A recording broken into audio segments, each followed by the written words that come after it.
Hello and welcome to coverage of Grand Prix Indianapolis. I'm Marshall Sutcliffe in the booth with Kenji Egashira, and we're all set for finals action where we've got a bit of David versus Goliath down in the feature match area. We have a team literally full of Hall of Famers. All three of them are in the Hall of Fame. Ben Stark, Eric Froehlich, Paulo Vitor, Damo, Rosa. Also some of the best players that we've seen, you know, in this sort of latest era of the Pro Tour. On the other side of the table, Xin Fei, Fei-Yeh-Zhou, and Fei-Yeh-Zhou, much younger, 26, 22, and 17 years old, respectively, for these. And, well, they're going to have their hands full playing against three Hall of Famers in a team draft format where they haven't team drafted before. Yeah, big props to them, though. They ran this weekend incredibly well, played well, and it shows here as, well, like you said, they're playing against three Hall of Famers, Marshall. Yeah, I'm super impressed by the way these guys have played. And it looks like Xin Fei maybe needing some lands here as he puts a Direfleet Hoarder, even though he could cast it next turn, into his graveyard. I mean, it just doesn't seem very relevant when your opponent already had a 3-3 on the battlefield. Now, nice thing is that Ixali's Diviner with the 1-1 counter did stop all of PV's creatures, and in fact, it still stops the Thrashing Brontodon. He did find a forest for the turn as well, so let's see if he can press this time. And there's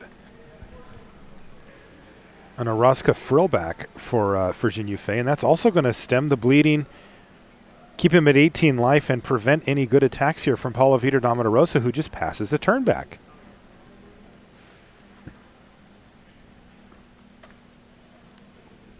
A good position here for both players, I think. I mean, they've at least developed out their board. People are drawing some cards. They have creatures aplenty, but yeah, we've certainly got a fair fight on our hands here at the least. Might be one of those games where it comes down to what timely removal spell somebody could have for a larger threat.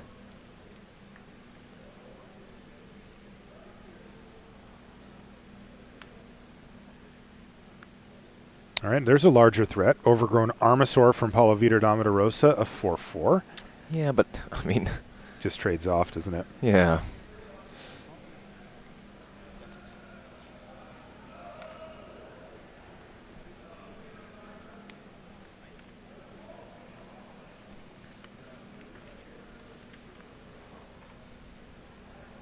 Looks like another copy of Dusk Legion Zealot in hand there for Xin Fei, so he is able to keep on churning through that library.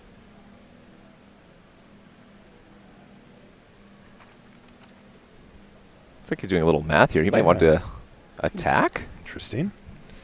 Seems unlikely. Seems like the Rosa-Froehlich-Sta wants to keep the Overgrown Armasaur back on defense for now.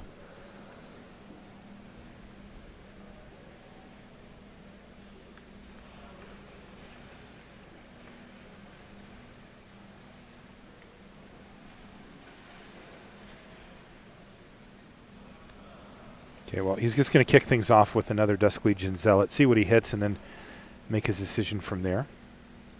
Always good to draw some cards first. Yeah, it lets you build out your board a little bit. Sure, they're just 1/1s, but those are vampires. Sometimes that's relevant. No land drop here, though, for Xin Fei. Paulo's going to have the City's Blessing here with any extra permanent, even just a land, which would allow the Sky Marcher Aspirate to start attacking in, though, which, well, I mean, that's a clock, right? Yeah, it's something. Spike-Tailed Ceratops, and this is just a straight-up trade. Now, he played the permanent pre-combat to give the Aspirant flying, but now Fei knows that he can just throw the 4/2 in front of the 4/4 to get a pretty clean trade, even though a 1/1 is left behind. Yeah.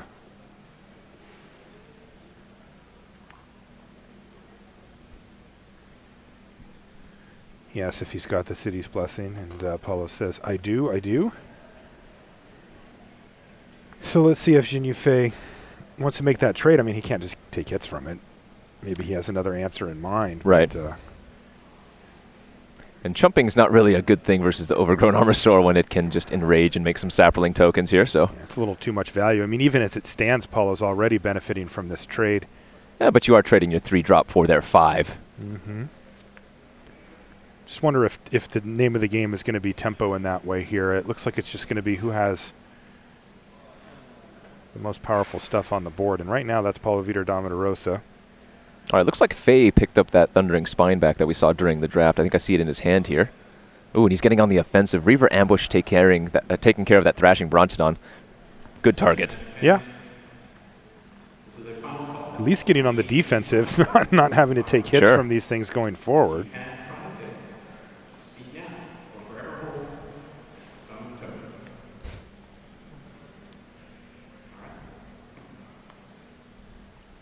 What was that, a Hunt the Week? Yeah.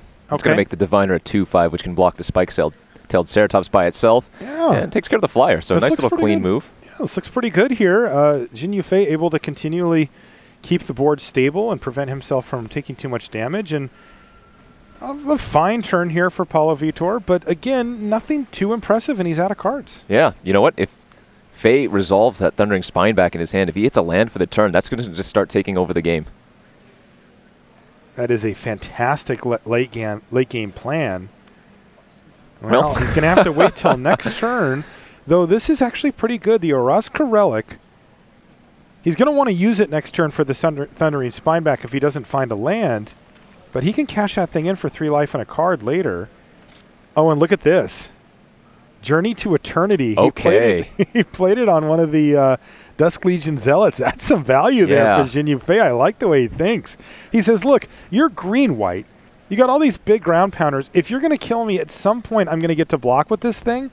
I'm going to get it back. I'm going to transform it, and I'm going to go off. Yeah, this disincentivizes PV from attacking, and he doesn't want to use a Luminous Bonds or like a Pious Interdiction on that Dusk Legion Zealot. It's just so, it seems so bad, right?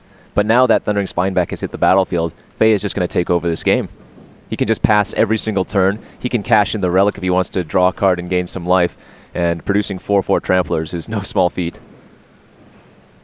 I really like how Jin Yufei has played this game. Looked a little sketchy there in the middle, but he sort of calmly moved his board position forward, has taken out the key threats, or at least nullified them through blocking on the ground, and now he's set up to take over with his late game bomb here, the Thundering Spineback. Oh yeah, he's just really just putting it on PV to make a move, to find a way to get in the air or remove the big creature. But every turn that he just passes back is another turn that Fei pulls further and further ahead. Now all he has to do is just keep tapping his mana to make these dinosaurs turn after turn. Yeah, start attacking. Why not? Why not? They're basically expendable, and at the moment, Paulo, his best blocks equal trades. Yep. Like there's a Dusk Charger sitting in Fei's hand, but there's no reason to play it. He can just make free 4/4s. Got to make hay while the sun's shining, Kenji, and that's exactly what Jin Yufei is going to do here. He's in great position to take a first game against the Hall of Famer. And there's another dinosaur. Looking through Paulo's deck, seeing what he might have. And once again, Fei's just going to jam in there. And Paulo really needs to find some answer. Okay, so it looks like he has a Strength of the Pack in his deck, as well as 3 Squire's Devotions. Paulo does? Mm-hmm. So if Paulo's able to build out maybe a little bit bigger of a board and find his Strength of the Pack, he might, well, even at this point now, it might be too late, actually. He's fallen down to 8 already. Well, if he does find a Strength of the Pack now, that would actually give him reasonable blocks, though, right? He'd have a 6/6, another 6/6. But that's just stemming the bleeding until Fei produces more creatures. Oh, absolutely. I mean, he's not in good shape no matter what. Could buy him a lot of time, though. It was a Hunt the Week there that Fei showed with his Wayfinder. Yeah, and honestly, this all started because Fei hit the +1/+1 counter on that Exali's Diviner, stopping all of the early threats from PV. He could have been at very low life total at this point, where Paulo could have had other lines of play open to him to really apply pressure and try to race a Thundering Spineback. But as it stands, he's still at a comfortable 14, and Paulo just has had no way to interact. Yeah. Now, if he killed the Thundering Spineback right now, he could actually stabilize. Remember, those would go back down to 3/3s. Sure, but then Fei can just start attacking with the 1/1 Dusk Legion Zealot. And, clock him for 8 turns. I mean, that's a play, because if at any point Paulo kills the Dusk Legion, then he's going to transform the Journey to Eternity, and he can get back his Thundering Spineback again. Yeah, that's true. Well, this does change the math here, though. The Famished Paladin just picked up Squire's Devotion, and that makes those attacks from the 4/4s a lot worse. Okay, yeah. It's a 5/5 now with lifelink. Well, now we're in that position where Fei just sits back, produces more dinosaurs. Eventually he'll find a removal spell potentially or a combat trick to deal with the famished paladin. I mean, we know he's drawing a Hunt the Week for the turn as well, so... That's right. He may just do it right now. Yeah, he's just going to do Dust Charger. That's going to make it a 6/6, and it's plenty big enough to eat the famished paladin. Yeah, Apollo is going to gain that 5 life, though, as both creatures fight each other. And most importantly, Fei opted to fight with the Dusk Charger instead of his Thundering Spineback, just in case, you know, a combat trick or something could blow him out with a pump in response. Now, once again, we see these dinosaurs that can start attacking, and Fei even doing a little more math. I like it. He's getting in with that Dusk Legion Zealot. Yeah, I think he realizes that the attacks on the crackback from Paulo Vitor Damo Rosa did not look enticing. Well, until... And he's going to start blasting in there with his 1/1. So this is probably the moment that PV needs to draw that strength of the pack to really make something tick. And he doesn't draw it, so he's just going to scoop him up. Paulo Vitor Damo Rosa loses to Jinyu Fei here in game number 1. And look at this. Peter Ye has also picked up his game number 1. And all of a sudden, well, the youngsters, at least by comparison, are up. Game. Yeah, we saw Eric draft that red-white, potentially splashing black deck for Profane Procession. Peter, I know Maria and Jake got to watch him draft. They said, I think he had 5 Grasping Scoundrels, Marshall? Something like that? 6. 6? Oh, I'm sorry. A lot. 16. Well, maybe not that many, but... All right, 6. Take a look at his deck real quick. What if he only had 2 and he was just making up stories? I think you're making up stories at this point. It was a hypothetical, Kenji. Okay, fair enough. Players are just getting shuffled up here.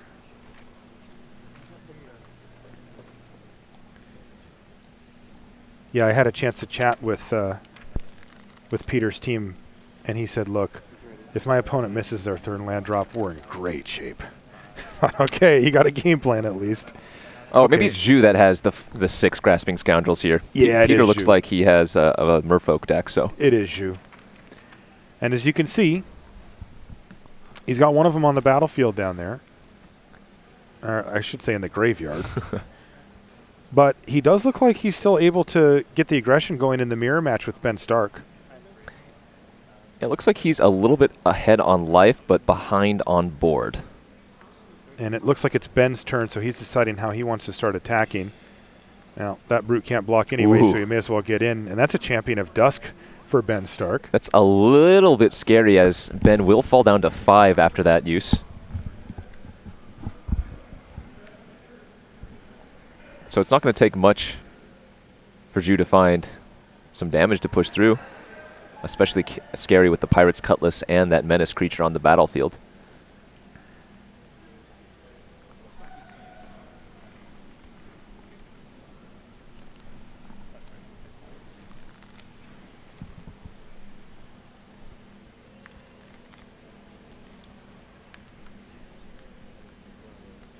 All right, doing some mental math in his head here. Well, any kind of combat trick here could make it very problematic for Ben Stark. It is not going to take much.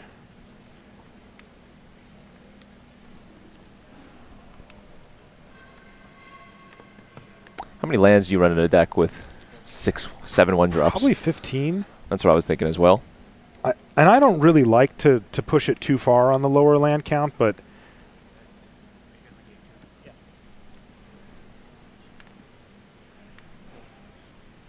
So as we come in here, by the way, our graphic isn't fully updated. There we go. Zhou is the game.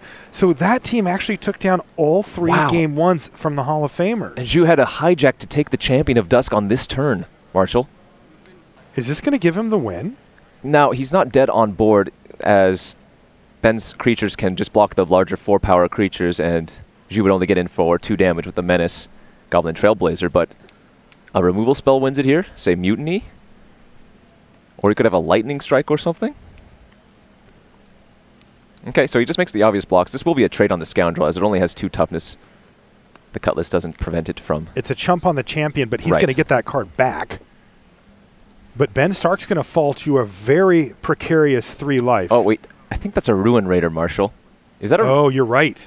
It totally looks like a Grasping Scoundrel to me, but I think I'm wrong. No, I think that was a Ruin Raider this entire time. It is a Ruin Raider, and that means that it will survive, except for that he moved it. That's smart, though, because he doesn't want to take the life loss from the end of turn trigger. And so because the creature already had 2 damage on it, he can move the Cutlass, and the damage will kill it. Wow, that is really clever. Oh, but that's game for Ben Stark. He's got Buccaneers Bravado. That's 8, 9, 10, 11, 12. Plenty enough. With Fei-Yeh-Zhou at only 9 life. That is game number 2 going to Ben Stark. He tried to steal it from him, but Ben stole it right back. Buccaneers Bravado, one of the more explosive cards in the set. +1/+1 and double strike if your creature's a pirate for 1 and a red at instant speed. If it's not a pirate, he gets +1/+1 and first strike. Okay, our middle table already over. Wow.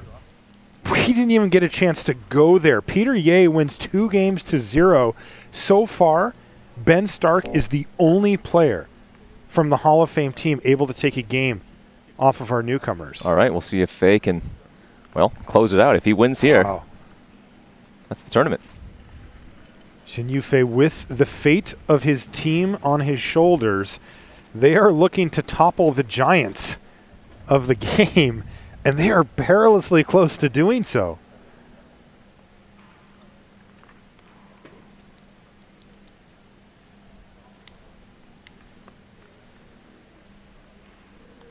Okay, Fei off to a slower start here. PV getting in for one with that Sky Marcher.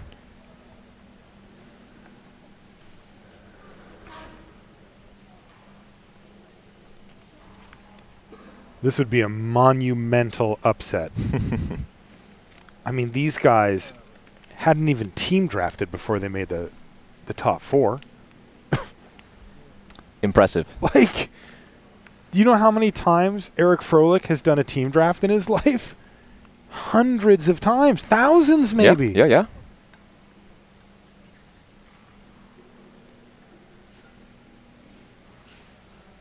Same thing with Ben Stark. He's probably done the most out of anybody here.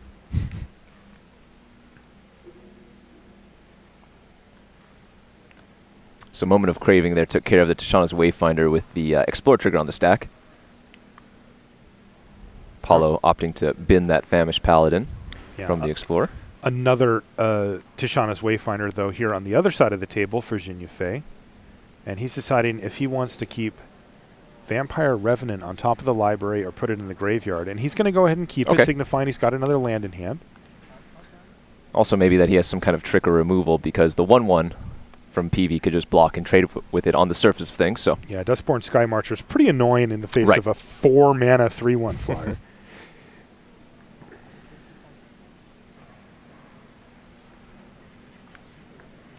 This is going to be a heck of a comeback if this team is going to make it. In the meantime, he's going to play a Sanguine Glorifier.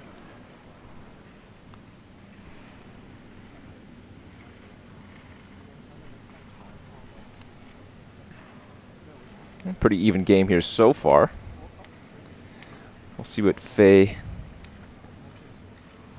can do here. He might just run out that Vampire Revenant that we saw him put on top. I mean, now it looks like a more reasonable trade against the Sky Marcher just because it's a 2-power. Oh. This is pretty good, too, but he has an option because if he kills the flyer, then his Vampire Revenant is that much better. And you know what? The Tishana's Wayfinder is going to become a 4/4 here, so it already stops the Sanguine Glorifier. I mean, the question is, does he want to start attacking? Right. And it looks like he's going to go for the more aggressive line here. Yeah, so Hunt the Weak is going to kill the Sanguine Glorifier, put it in the bin, and let him attack for 4 damage right now against just a 2/2 flyer. So a good aggressive play here from Xinyu Fei. Rosa trying to pick up a game win against him just to keep their dreams alive of winning this GP.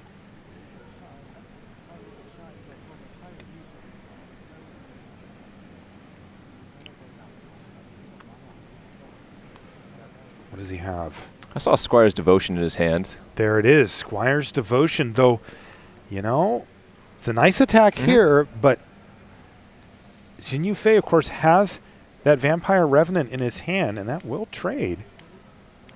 Yeah, this puts the race Sky Marcher much favorably in Paulo's situation, and you know, it doesn't take much to to deal with a 3-1 flyer anyway. So that's a good point. He could have any type of removal to kill it. Like if Fei's best out is just blocking with a 3-1, that could be very, very problematic.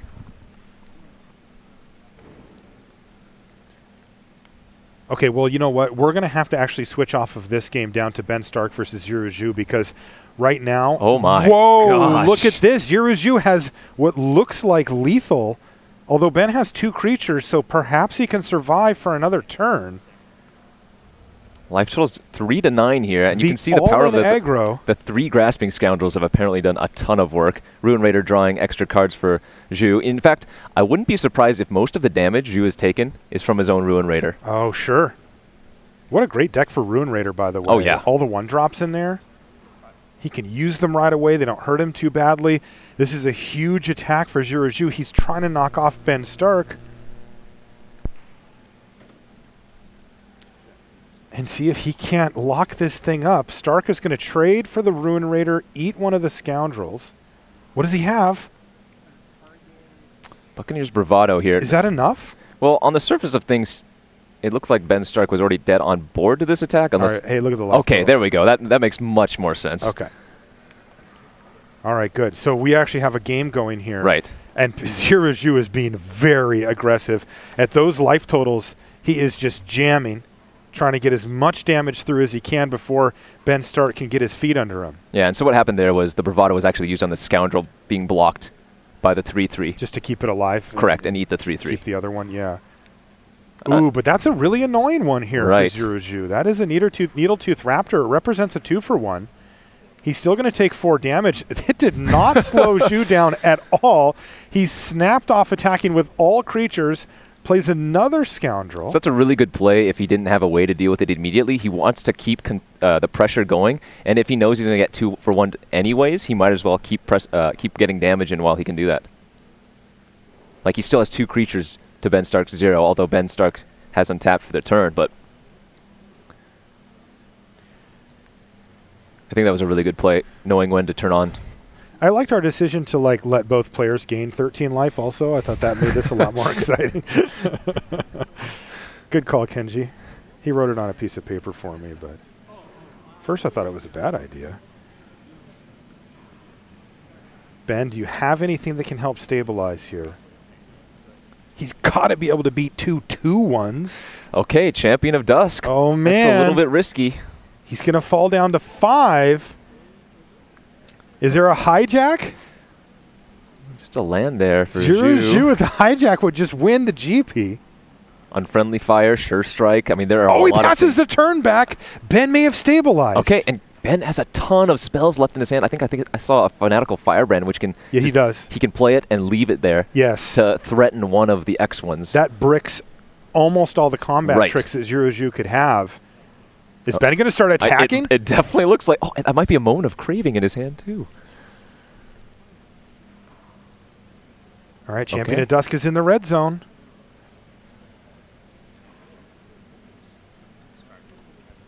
Oh, Heartless Pillage. Heartless Pillage. Only a swamp left in hand. Zhu is completely out of gas. And look at that follow-up play for Stark. He still has a card left in his hand as well. And Zhu is going to need to find some action. And quickly. He's top decking. And if there's one thing that these decks do not do well, it's top deck. He figures, well, I can just trade here. Okay, well, it looks like we need to go back up to table A here. Jinyu Fei versus Paulo Vitor Domino Rosa. Because I guess there's some action. Ooh, Ruin Raider, a nice one there. Uh-oh, this one could be out of hand here for Jinyu Fei. Can Paulo Vitor Domino Rosa find a win, or is he going to lose here? Because if he does, the Grand Prix is over, and that's going to do it. Wow, they complete the upset. Jinyu Fei, Fei-Yeh-Zhou, and Zhu defeat the triple Hall of Fame team. Congratulations. What an absurd accomplishment. I know it's just one draft, but what a finish for that team. Congratulations to them. That's going to do it for the finals here from GP Indy. And welcome back to the booth here at Grand Prix Indianapolis.